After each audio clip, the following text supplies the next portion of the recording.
प्रेम भले ही पुरान हो जाले जितेंद्र भैया, बाकी प्रेम कभी पुरान ना होला। क्या बात है, बहुत ही सुंदर भाव है चाचा आपके लिए।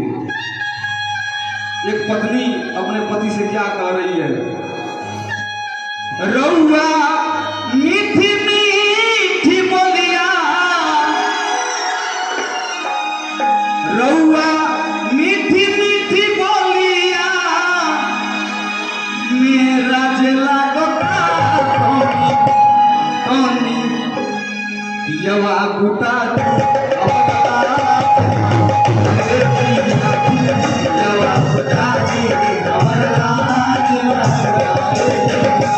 मीठी मीठी बोलिया, रउआ मीठी मीठी बोलिया, मेरा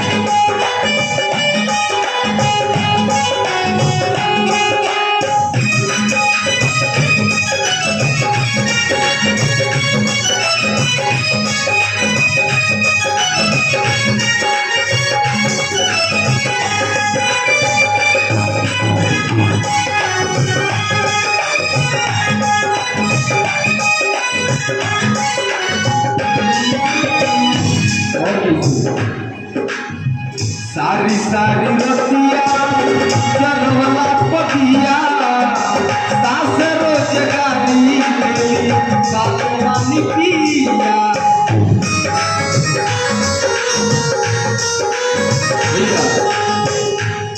देर सिजिया पे अइना तो हम का करी, देर सिजिया पे अइना तो हम का करी, ना खियौला पे खइना तो हम का करी।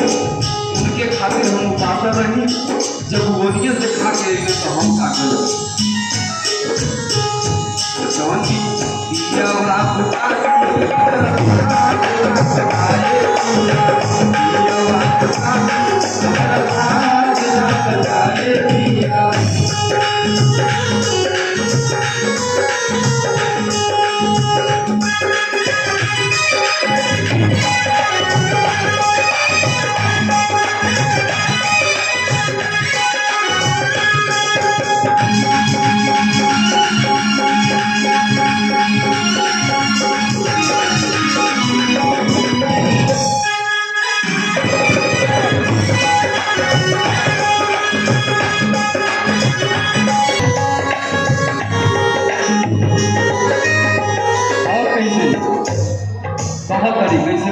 भैया ध्यान कर दीजिए। चाचा ध्यान कर दीजिए भैया, आप लोग भी थोड़ा ध्यान दीजिएगा इस बात को। मानव न बात तो केवल जाके खोल के पूछिए सास जीत साच बात बोल के।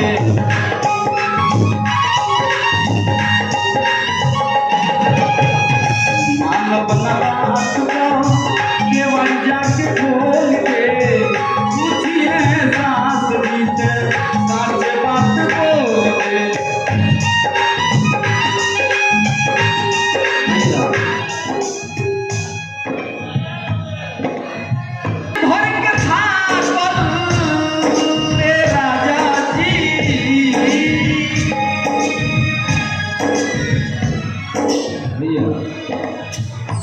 रउआ दिन भर के भागल मिजला गता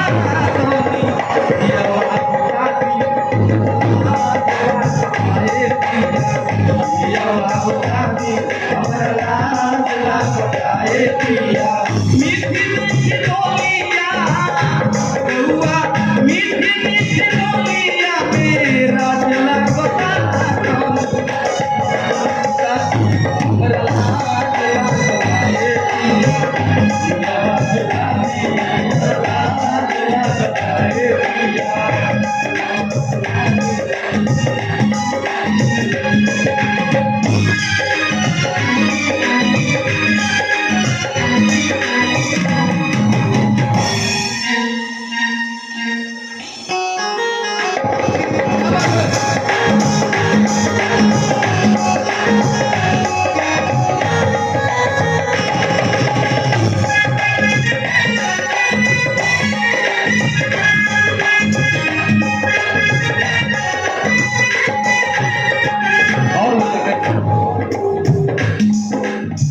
ढेर फुलाई जमी छेड़ छाड़ करी बात अभी बाकी बात धीर तनी धरे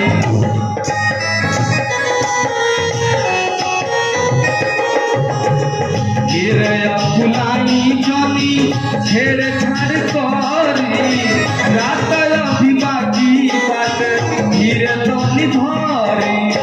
भैया जितेंद्र भैया बहुत बढ़िया भाव है। बड़ा से दिया सुहावने लागे